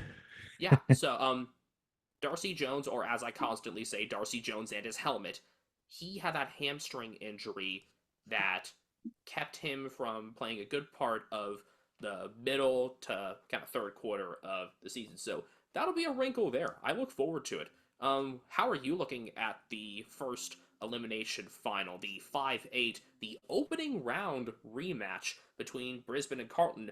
It's funny, you would think that for the opening round, they would have had all four of those games be rematches at some point.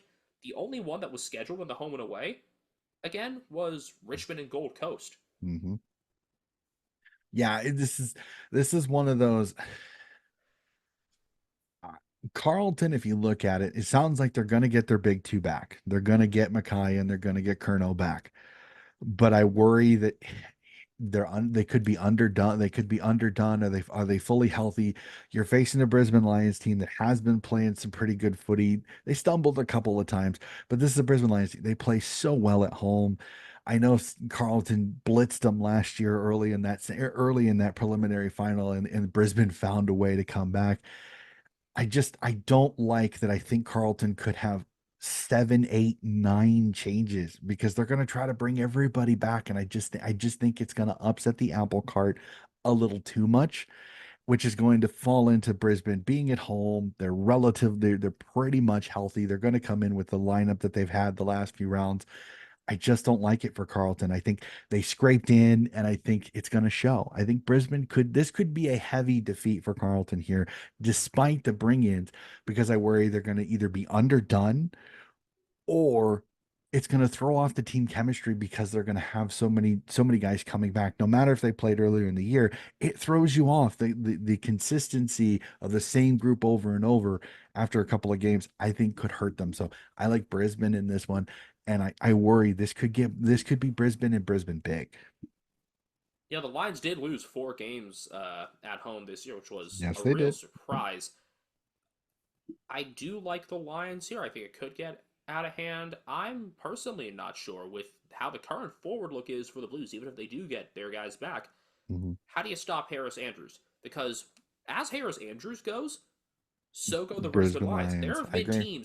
Yep. There have been teams who could play on him really, really well defensively. Will Hoskin Elliott is an example of someone who did that really well, and I think that's an Yep. underrated part of Collingwood's round 23 win. I think the task may end up falling on Zach Williams, maybe as a defender of him Could you in see Brody himself. Kemp stay forward and play that the defensive forward role? It'll be interesting to see. I Well, is Kemp? Vossi's got a few decisions to make on this one because it's got to be somebody that's not going to be a sacrifice when it comes to offense. It's got to be somebody that's literally you have to make Harris Andrews stay on you because if he can get into space and kind of play the ball instead of his man, then he's dangerous because then he becomes the possession player, which then leads the Brisbane's kind of kick mark game up the field. If you And can Zach keep, Williams, yep. Zach Williams is a possibility. Kemp, My you only want to worry value what my he only did worry with against. Williams is he's a little undersized compared to Andrews. True. He's several Hoskin Elliott cent. isn't huge though. Where Kemp.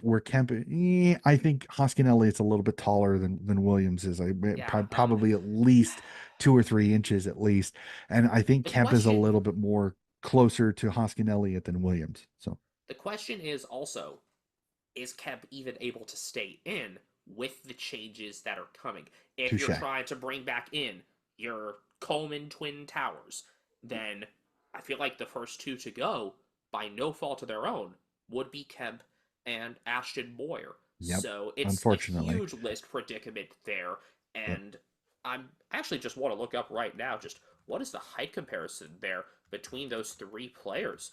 So Zach Williams is he's 6 feet tall.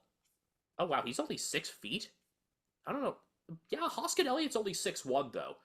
Okay. So I'm not sure how much that could play into things. I think Hoskin Elliott might have some more bulk, though, and Yep. more Yep. forward craft, even though Yep. Williams had that great run before he did his Well, hamstring. Williams was So, a halfman. Williams was a halfback flanker for most of his career at GWS and at Carleton before he got shifted forward. More is because Nick Newman and Adam Sod have kind of taken over the halfback kind of kicking halfbacks positions, which is what Williams was before. So and Newman reads the field quite well. I mean, I imagine yes, he's that's something that you would have known as he was a Swan, he but was a this journey. He past was a week, journeyman at the Swans, and unfortunately, he ran into the same problem that I think several players have made that have left the Swans is that they purely is the people in front of them kept them from being what they were.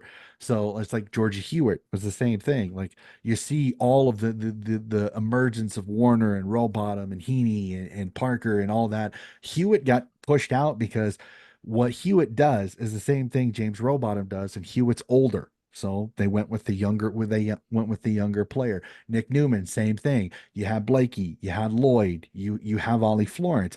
Where was Nick Newman going to play? He was a halfback flanker with a really good kick. He just couldn't stay there. He had to move on. Toby Nankervis, Darcy Cameron are also former rucks that at the time were behind Sam Naismith when Sam Naismith they thought was going to be able to not have knee injuries. So it's the yeah, reason why, if you look at some Swans fans are probably looking and going that we may have never had Tom Hickey if it weren't for the fact that Toby Nankervis, Darcy Cameron both left the Swans to play rock at Richmond and Collingwood. yeah, it's a huge predicament there, and I think Carlton also played. In terms of the kick and carry this week, I think Carlton did play near their ceiling because it was a more in tune game from Sod, even Yep. with McGovern out. And yeah, Mitch McGovern's health is another thing to watch too because he was in a laid out with a hamstring.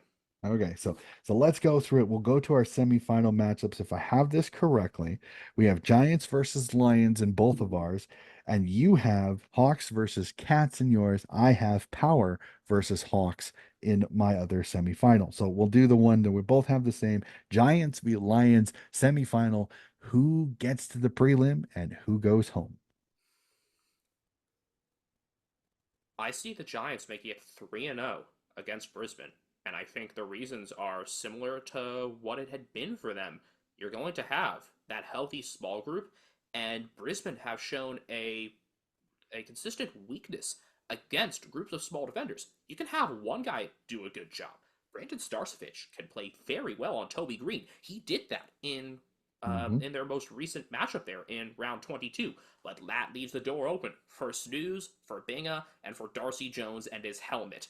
And you have enough players there, especially if Jake Riccardi can get back for the Giants, and it's looking more likely that you can make Andrews really sweat and that'll Hmm. keep the door open for Hogan and the like. So I think forward it's there, and there are enough bodies there to even limit a Lions midfield that is near their ceiling.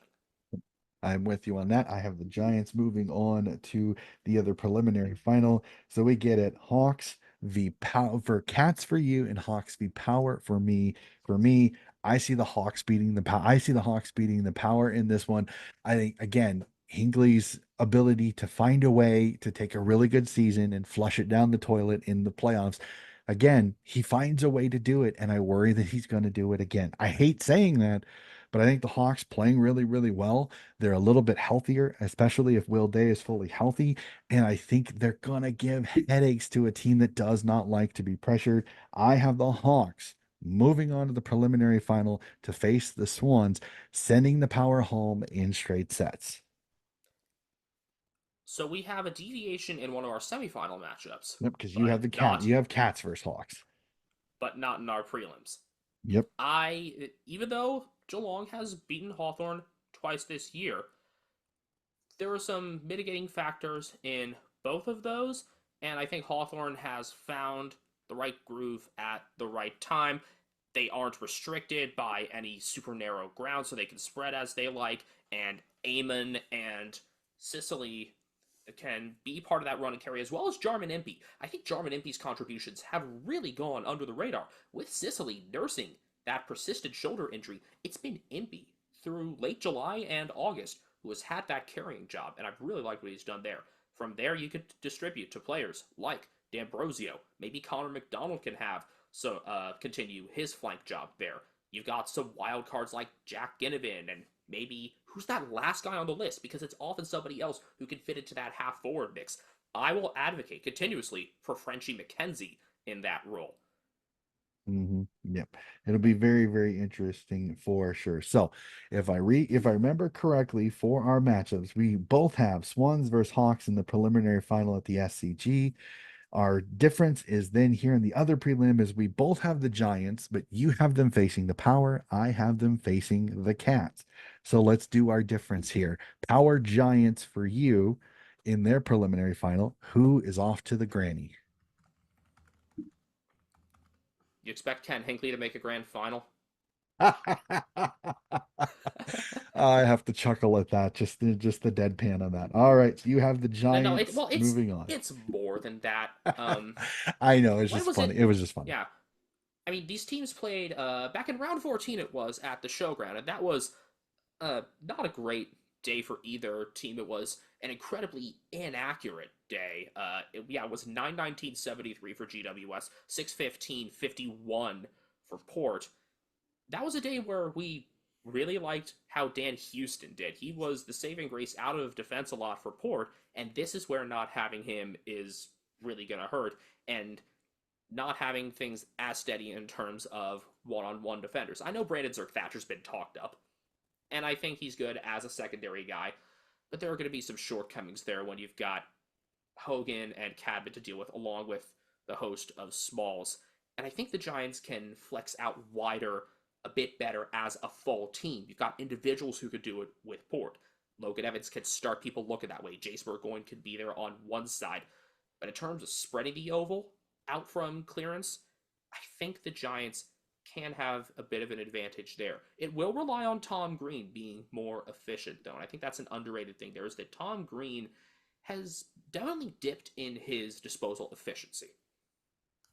hmm So I have Giants v. the Cats, and most likely this will be at the MCG because heaven forbid we play a preliminary final at GMHPA Stadium, which I think will only help the Giants in this one. Big space to try to defend that tsunami. So I like the Giants in this one to knock off the Cats. Giants into the grand final. Who will be their opponent? We both have Swans versus Hawks in this one. I'm going to tip the Swans. I think the Swans veteran leadership and defense should be able to hold back.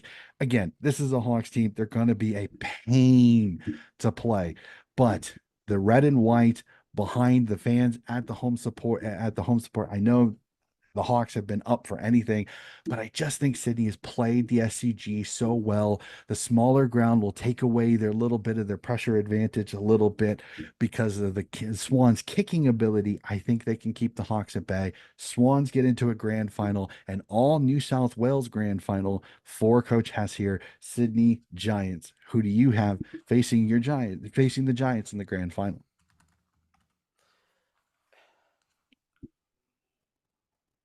I have really looking forward to just the potential for this prelim, and like you, I do as of now see the potential for a Derby Grand Final. I am going to tip the Swans, and I do think at that point, at some point, the train's got to stop for Hawthorn, and I think it's not just the experience for Sydney. It's that if they are indeed healthy at that point, then they're going to be able to maximize the accurate kicking of the important players there. And the two that I'm thinking of, who, when they have the time, are absolutely deadly accurate kicks, are Justin McInerney and Errol Golden. Because Golden has the endurance, but we've also seen that when he's been pushed into duty in the back, or just when he's trying to kick at speed, he hasn't been nearly as accurate. You look at the past few weeks and what Golden has been able to do to kind of slow the game down for himself. If the Swans can hold possession, I think Golden's kicking will really come into focus. And I'm just going to look ahead here. I've been speaking a Golden Brownlow into, trying to speak a Golden Brownlow into existence. I might try to speak a Golden Norm Smith into existence. It's definitely a possibility, especially with Sydney v GWS and all New South Wales Grand Final.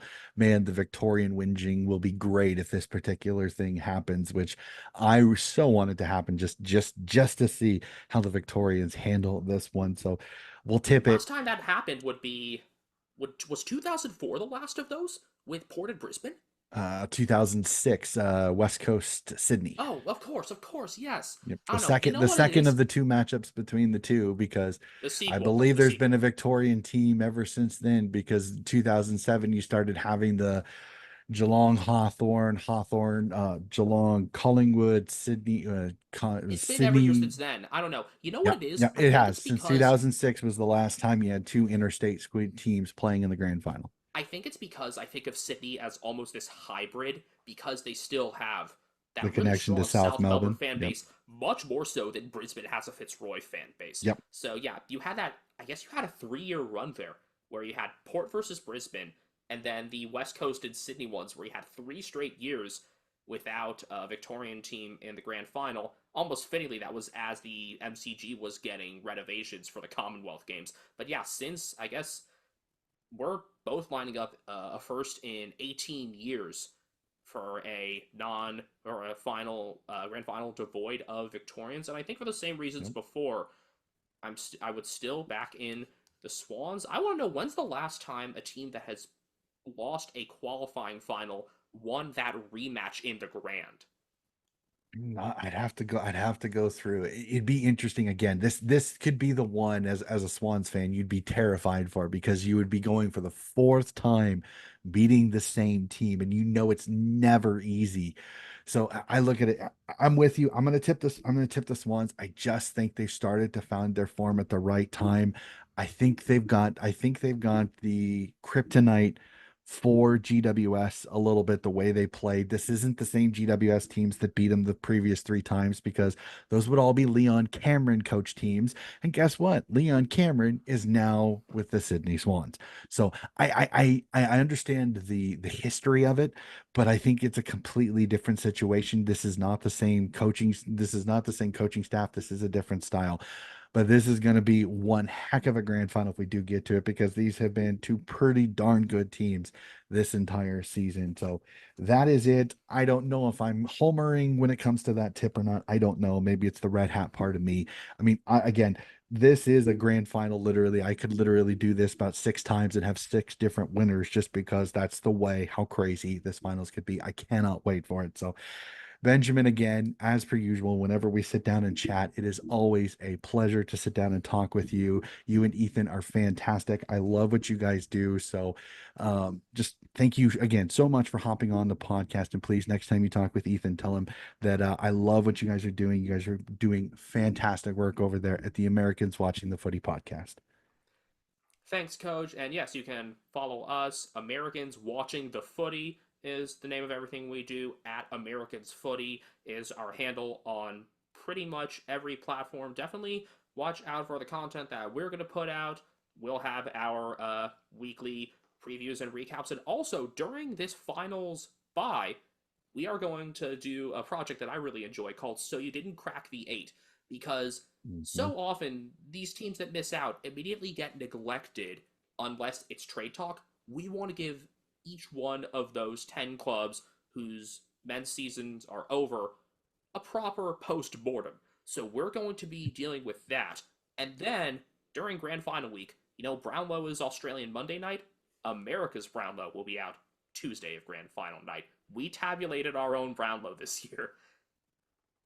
I cannot wait. I think that's going to be fantastic. I cannot wait to get that podcast in my podcasts on my iPod. Cannot wait for it. So that is going to do it for another episode of Donnie's Disposals. Again, keep track of it. More coming out. The AFLW preview has already come out. Since by the time you will have heard that, it is a fantastic chat that I had with Norwood's Sample W captain, Steph Simmons. Fantastic. It was a great chat getting ready for the season. And as I look at my thing here, we are only just a few days away from AFLW getting started. Cannot wait. So that is going to do it for another episode of Donnie's Disposals. We'll be back with more footy coverage very, very soon.